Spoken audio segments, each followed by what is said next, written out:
The National Broadcasting Company and its affiliated stations present The Pacific Story.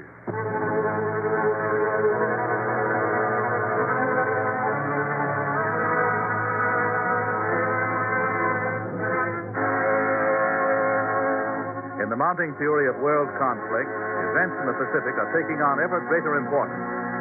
Here is the story of the Pacific and the millions of people who live around this greatest sea. The drama of the peoples whose destiny is at stake in the Pacific War. Here, as another public service, is the tale of the war in the Pacific and its meaning to us and to the generations to come.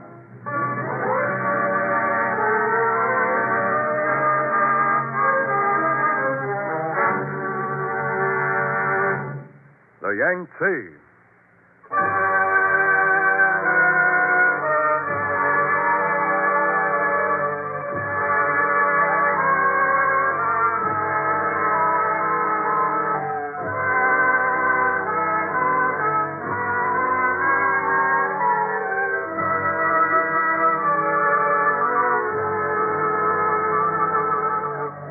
We are dragging our anchor, old one. Pay out some more chain. We have only a few fathoms left, old one. And the way the river is rising, we will Stop not be your able... babbling, too, and pay out the chain, as much as we have of it. We must hang on here as long as we can. Oh, ha! Pay out the anchor chain! Pay out the anchor chain! Slowly! Slowly! The river was the color of red brass. The sky was the color of lead. Every timber of my junk strained against the terror of the current. In all my years on the river, never had I seen it so savage. We were coming down the river, down from Chongqing with a cargo of tea and sesame oil and cow bones. 1,000 miles and more above Chongqing, the mountain snows had melted, and the waters came raging down to the Yangtze. We could see the river rising. The current swept us along like a leaf. We will soon be to Wushan Gorge, my mother. Yes, my son. Can we get through the 24 miles of the gorge without being dashed to pieces like an eggshell against the boulders? The river was carrying us down into the gorge. We will try to hold on one until the high water goes down. Yes, my mother. The current thundered against the sides of the junk as the anchor took hold. All of the anchor chain is paid out, old one. Now we must pray that the chain will not toss. The waters are rising. Is the cargo secure? The cargo is secure, but the crew is uneasy. Have the crew stand by. All night? All night. Yes, old one. As darkness fell, the river became a gleaming torrent. The junk strained against the rushing waters. I could feel the anchor dragging. In the half-darkness, Witch's Mountain hovered over the place where the river cuts down through Wushan Gorge. The anchor chain has parted. The anchor chain is broken. We've lost our anchor, old one. Bring the junk around, downstream. We're heading down into the gorge. Man that tiller. Swing hard right. Trim the tail. Jump to it. Bring that boom around. We floundered helplessly in the raging torrent, slipping backward, struggling to bring her around before we entered the winding gorge. As we headed between the towering walls, the blackness of the night closed in around us. Boulder on the left! Boulder on the left! Swing her right. Hard right. Shot, turn left! Turn left! Swing left. Hard left.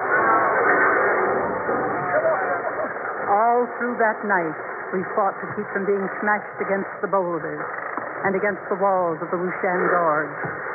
In my 50 years on the river, I had learned every turn and boulder, but my old eyes could not see them. We crashed and bumped our way through the 24 miles of the gorge. The river is still rising, old one. Yes, higher than I have ever seen it. I have never seen the water so high in the gorge. The lowlands must be flooded. Yatan Rapids ahead. Yatan Rapids. Keep her close to the wind. Sharp rocks on the left. Keep her midstream. Here, where the Yangtze narrows, the raging waters were churning up almost over the rocks on the left. churning up and boiling over these most dangerous rapids on the river. Sharp rocks on the left. Keep her clear. On your hard right. We were heavy with water. We moved like a waterlogged duck. Bring her around there, Joe. Give me that tiller. Now, bring her around. The swirling waters carried us toward the rocks, then caught us and swung us around and out, once more into the stream. The waters were rising.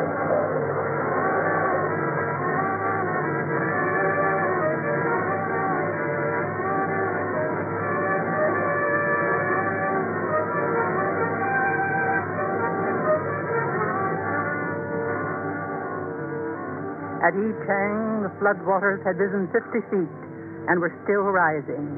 10 miles below Yichang, we went through the last of the gorges. As we came out, we saw the water overflowing the riverbed. We sailed on through Shanxi and Youchao to Hankow. The water was still rising.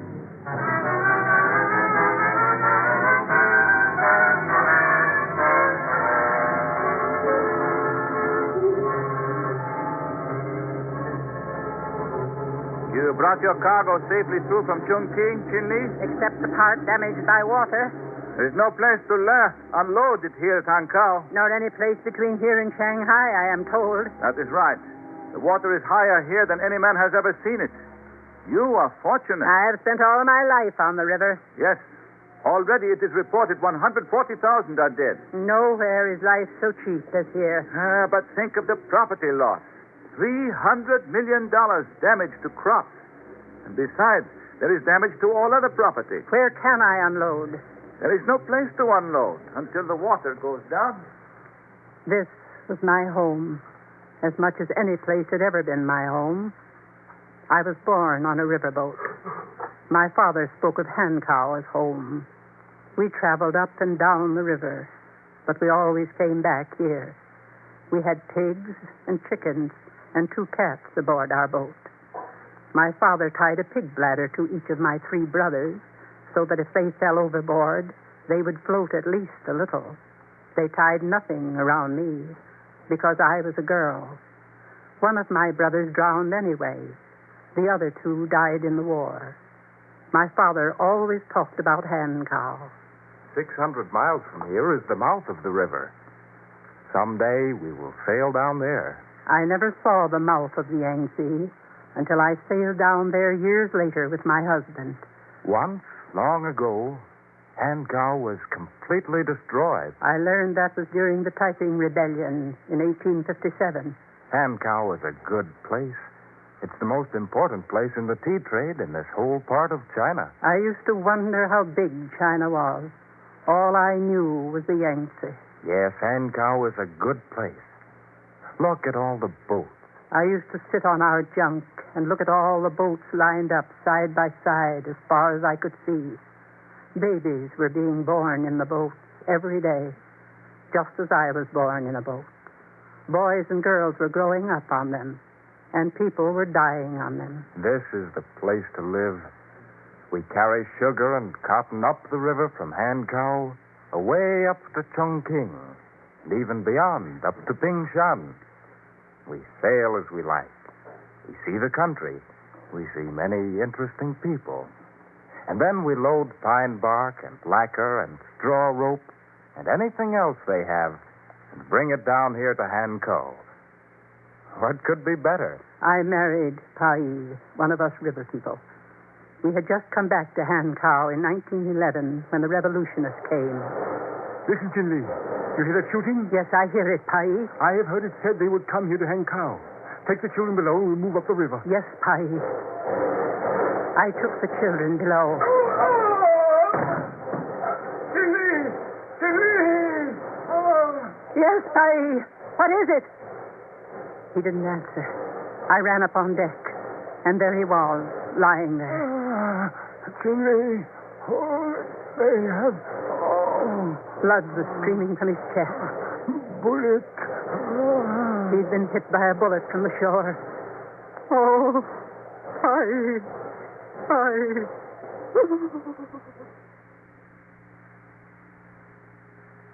After that, I sailed the junk and brought up my children. The girl died. The older boy was killed in the war. The younger boy, Juan, grew up on the junk with me. Look at that, my mother. Farmers planting a crop down there in the river flat. That is the third crop this year, my son. What will happen if the river floods before they can harvest their crop? They will lose it. Juan said nothing. He'd always watched the farmers from the river, watched those in the lowlands beside the river, and watched those on the high cliffs above the river. Look at those farmers up above us, my mother. Yes, they're very hard workers. If they should fall off their land up on those cliffs, I don't see how they could live. Perhaps they could not, Juan. See the fruits and vegetables they grow up there? Yes. When the river is at high water, it comes right up to the edge of their farms. It must be very good to be a farmer. Juan talked to the men who know about farming. They told him many things. There is no land in all the world so fertile as this Yangtze Valley. It has been worked for thousands of years, and still it is good land. As we have gone up and down the river, I have seen farmers all along the shore working in the earth. It is their life. It must be the life of millions. It is. The Yangtze Basin is immense, 700,000 square miles. And as the Nile is the very life of 20 million Egyptians and Sudanese, so our Yangtze is the life of 200 million Chinese. Nearly half the people of China. Yes, nearly half the people of China.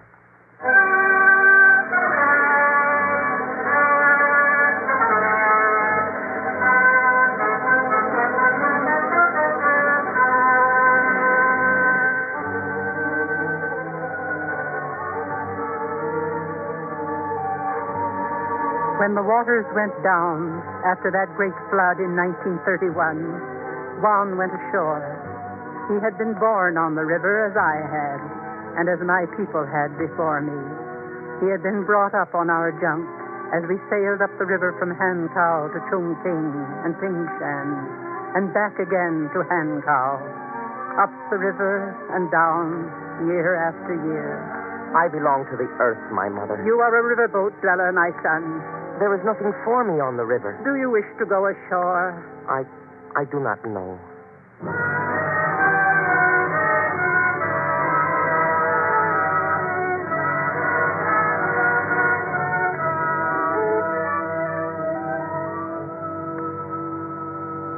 He went ashore and helped in repairing the damage done by the river.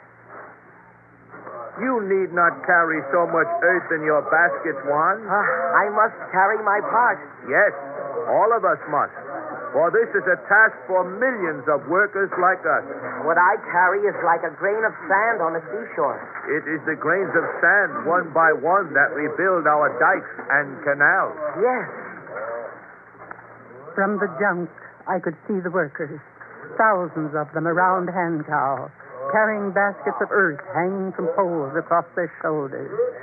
Men from other lands came up the river to see them and to see what the flood had done. They wrote what they saw. Literally millions of Chinese are working in the Yangtze Valley to repair the damage done by the flood. They have almost no tools. They carry the earth to patch the dikes and the canals in the same sort of baskets suspended from poles that have been used in China for thousands of years. With the raging waters of the Yangtze washed through the dikes, they are filling into great breaches, basketful by basketful. They must rebuild more than 4,000 miles of earthworks. They are swarming over the wrecked dikes and doing so. Juan worked the long months until the rebuilding and the patchwork were done. Then when the time came for us to move up the river again, he came aboard the junk to see me. I am going away, my mother. Do you want to get away from the river? No, my mother. I want to learn to do something to help those who live on the river and those who earn their living from the valley of the river. You are a riverboat dweller, my son. I shall never forget that, my mother. I have seen what it can do, and I have worked repairing the damage it has done. And that is what I want to do. Repair broken dikes and canals? No, my mother. plan new ones and better ones. Oh, I do not understand, my son. One who can build dikes that will hold does more for his people than one who leads an army. Yes?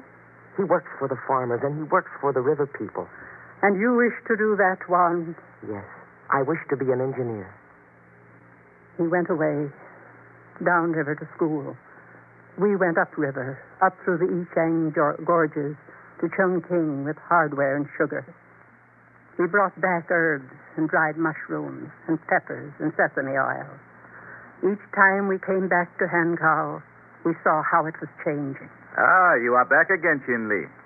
Is your cargo safe? Always you think of your cargo first. A merchant takes care of his business, and his business takes care of him. You need no one to take care of you. Competition is becoming greater here in Hankow. Yes? Of course. The weaving mills are expanding. More and more cotton and artificial silk and woolens are being made right here. So more and more people are coming up the river. And with them are coming more merchants. You are just learning what it means to struggle to live. At least you do not have the competition of the Japanese on the river. They are the ones behind the big new iron and steel plants here. And if it were known, they are the ones behind much of the other business here, too. That is all a merchant in Hankow can do these days. Yes, the river town of Hankow was changing. We could see it from our junks, and we could see it when we went ashore. New and modern things were everywhere. The English and the Americans and the Germans and the French and the Russians came up the river. Look at those ships anchored there. Yes, Joe. There is one from the Jardine line. There is one from Butterfield and Swire. There is a dollar liner from America. Yes. And there is a Japanese boat. And what is that one? That is one of the Sino-French boats. Boats from everywhere. Here we are 900 miles up the river, and there are almost as many boats here as in a big seaport. Yes, Joe. How can we, with our poor junks, do business against them? The big ships came and went, more and more of them.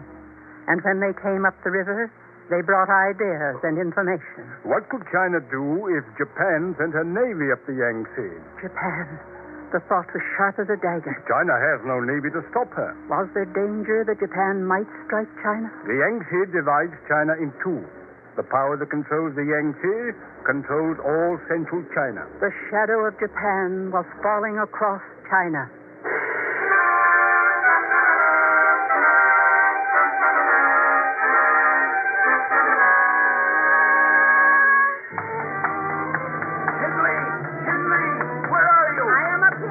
The Japanese have attacked outside of Beiping. How do you know, Chu? Word just came across the boats from shore. The fighting has Then spread all they through. will come here to Hankow. Shall we sail upriver, Chinley? We will keep working as if there is no war until the war comes here.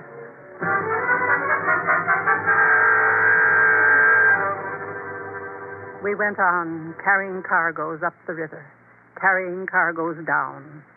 One was downriver, but no word came from him. Others, coming upriver, told us what was happening below. They bombed Nanking from the air until nothing was left. Then their armies came. They burned the city, and they tortured and slaughtered us by the thousands.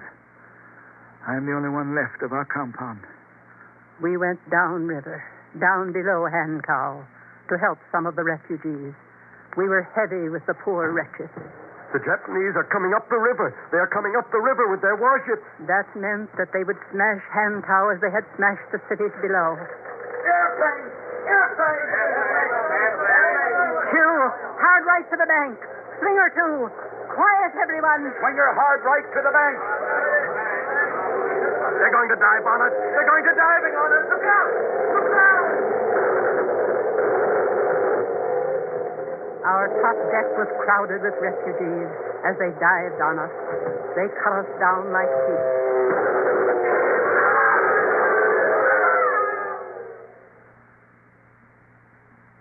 Toward us at Hankow, and the high ones of the government came to us river people for help. In the great area between here and the coast is 90% of all China's industry, 90% of all our machinery, We must save that machinery before the invaders reach it. Do they wish us to go downriver and bring up the machinery, Chinley? Let the man talk. You river people with your junks know this river better than any other people on earth. We will go down the river in your junks, and we will load the machinery. We will bring it up here in parts. We will bring every piece of machinery that can be saved. How soon can we be ready to sail, Chu? Before noon. Before noon, we were headed downriver with a strong current behind us, and our sails creaking in the wind. Killer hard right. Killer hard right.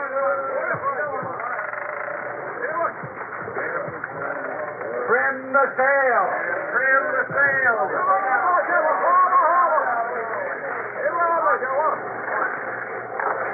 For days, we headed downstream, the river dotted with junks. When we got to the river port where the machinery was, waiting on the waterfront, the junks were clustered around like ants. Everyone helped load the machinery onto the junks. Hurry, hurry! We must get every piece aboard these junks before the Japanese come. Quickly! The Japanese are closing in on the city. Already? The commander told us he could hold them off until we got this machinery loaded. We cannot hold them. The commander says the Japanese will be here before daylight tomorrow. You must hold them. We'll die before we let them pass. And we will die before we let them take this machinery. Hurry, my people, hurry! The Japanese will be here before daylight.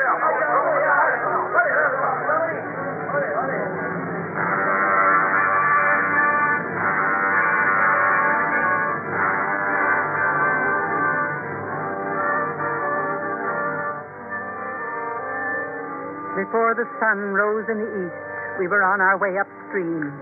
Our hold and our decks creaked with the heavy machinery. Pieces and parts piled over every inch of our decks. At daylight, we could see the other junks, all heavy with machinery, making their way upriver, the wind in their sails, and their prows fighting against the current.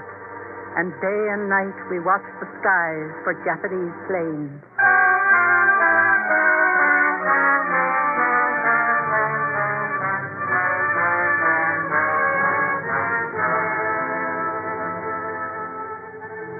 The planes came and bombed and strafed us. We sailed on, our junk with the hundreds of others. At last, we reached Hankow. You cannot unload here. The Japanese warships are coming up the river. As far up as Hankow here? Probably farther. They will try to open the way for their army. Where will we take the machinery? Up to Yichang. You must leave at once. The Japanese warships may be here in a few hours. Get the crew together, Chu. We will start at once. Yes, Chinley. Ho-ha! On deck, all of you! Almost before we were out into the stream, the Japanese warships came. We swung over close to the shore. They have opened fire, Chinley. Yes, they're shooting into the city. Is there no mercy in them, Chinley? No, Chu. Soon their soldiers will land. We will never see Hankow again as we knew it.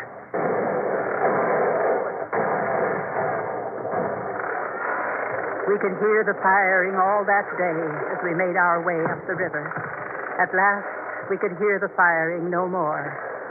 We knew that the city was dead. We went on with our heavy cargo up against the current. Yichang. There is Yichang. Look at all the machinery there on the waterfront. That must be the machinery brought up by the junks before us. Is it not, old one? Yes, it must. It is good that we are here, for our timbers are bursting with our heavy cargo. We could not go farther. That is right, Chinley. Bring her onto the deck, Chu, and we will start unloading at once. Yes, old one. Ho-ha! Killer hard right! Killer hard right! As we swung into the dock, a young man jumped aboard. I could not see his face, but I knew his step. My mother. Oh, my mother. One, my son. Heavens be thanked, my mother, I have found you. I could say nothing. They told me in Hankow that you had gone on up here to Yichang. We could not unload there. You cannot unload here either. Not here. Look at all the machinery there on the waterfront. Yes, my mother, there are 100,000 tons here, but All of it must be loaded on boats again and moved through the gorges to the upriver ports and to Chongqing. That's why I have come to help you. But our junk is almost apart with its great burden. You cannot unload here, my mother. The Japanese are coming up the river. I will go with you. We started upriver from Yichang. The raging currents through the gorges pounded against us. Then the wind turned against us. Lower the sails! Lower the sails! Man the oars! Man those oars! Every man on the rope! Juan and Chu and the others of the crew pulled on the great oars with all that was in them. We moved inch by inch with our heavy machinery against the current. The junk strained and groaned.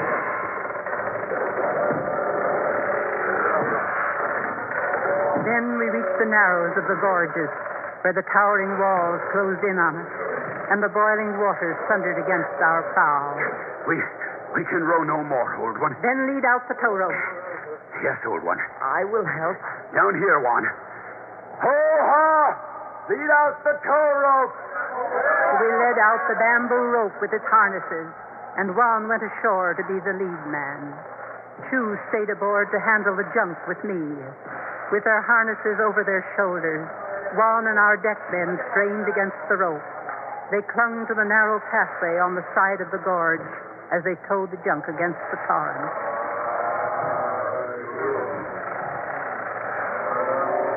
Above is the winding curve, old one. Steady on the tiller, Chu. I have it. The rapids at this curve are savage. Yes, old one. Juan, dig your toes into the pathway on this curve. I am hanging on. Pull that tiller, Chu. Yes. The current has caught us. Oh, it's swinging us back. Help me! Oh, there goes Juan. The boat pulled him off the path. Oh, Juan! Juan! He fell down on those rocks. Down there where the current is smashing over the rocks. Oh, Juan! We're swinging around against the boulder, Chu. Tiller hard left. Hard left.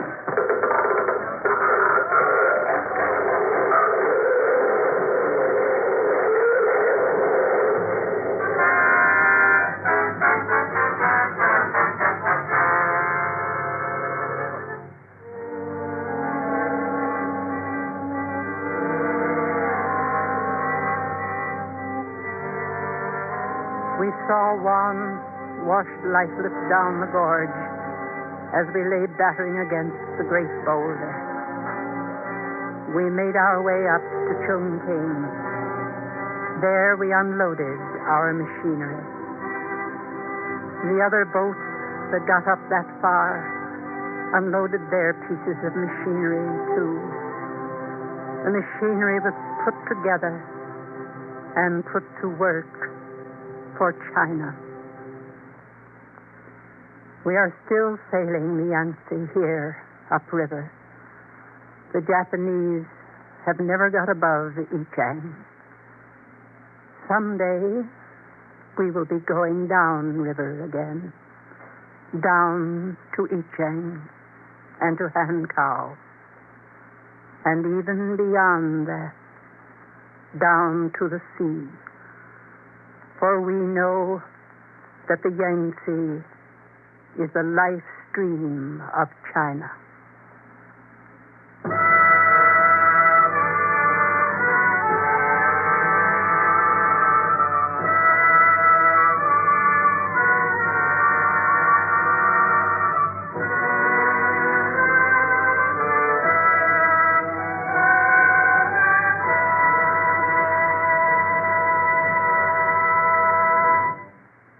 You have been listening to The Pacific Story, presented by the National Broadcasting Company and its affiliated independent stations as a public service to clarify events in the Pacific and to make understandable the cross currents of life in the Pacific Basin. For a reprint of this Pacific Story program, send 10 cents in stamps or coin to University of California Press, Berkeley, California.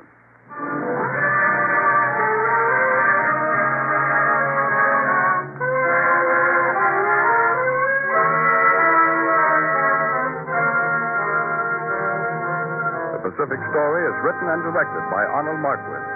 The original musical score was composed and conducted by Thomas Peluso. Your principal voice was that of Glenn Delano. This program came to you from Hollywood. This is the National Broadcasting Company.